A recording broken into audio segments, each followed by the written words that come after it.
How happy is our next guest made you, Chris Brockman? I don't think you could put a number on it. 2004 was one of the greatest years in the run in October that I've ever had. I mean, he's the new skipper of the Boston Red Sox, right? Yeah. And that team, I think, brought me more joy than the 2004 Red Sox. Than any team that I've ever rooted for. All right, let's bring and we've had a lot of parades. Let's bring on the manager of the Cincinnati Reds that we're referring to right now. 2.5 games back in the wild card. Right now in the National League, getting set to take on the Padres tonight in Cincinnati. Terry Francona. How you doing, Terry? Good to see you.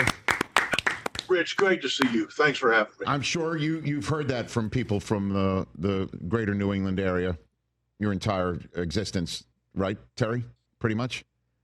Yeah, you know what? It was a pretty cool thing. There's no getting around it. I'm pretty good about moving on and staying in the moment. Right. But I'd be lying.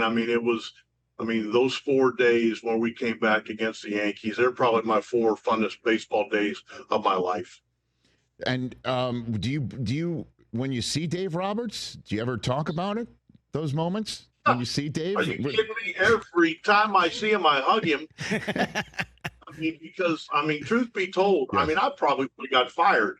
And I know ownership had kind of drafted a letter of apology to all the fans for our showing, and it wasn't a very good mood around the ballpark.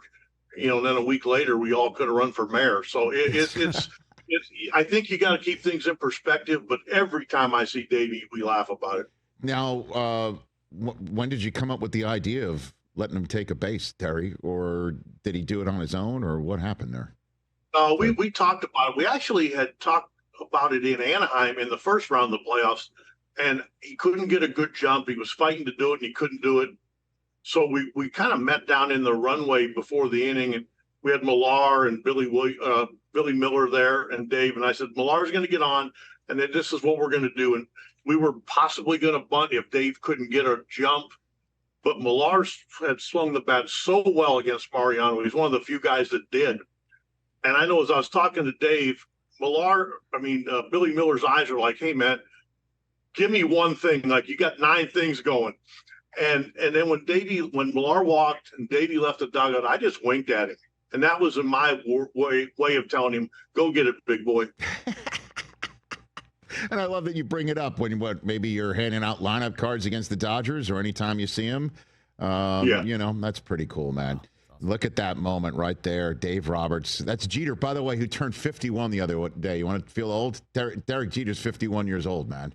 Yeah. I already felt old, but I still wouldn't feel good if he was playing shortstop for a team, because he's kind of the ultimate guy that, one of the greatest kids in the world. And then when you play him, he wants to, rip your heart out, which is what you're supposed to do. Right. So when you arrived there, it was Big Papi's second year there.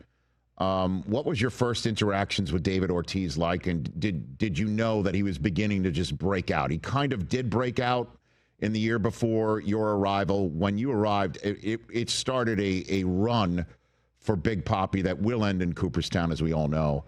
Your first interactions with him and what you saw when you got there, Terry. Couldn't have been better. This guy was off the charts. And to me, before he was probably David, before he was becoming Big Papi. Right. And I enjoyed that actually probably more. He was kind of a go-to guy. There were several guys like, Veritek.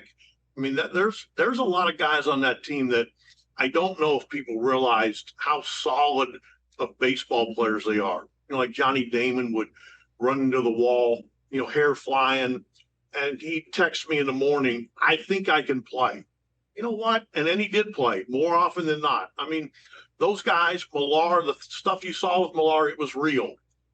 It was meaningful. We had guys that just really liked to play baseball.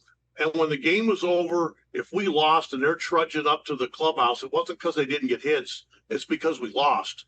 So, again, there were some characters, but boy, they had some character. Catch the Rich Eisen Show live weekdays from 12 to 3 p.m. Eastern on Roku Sports Channel in the U.S.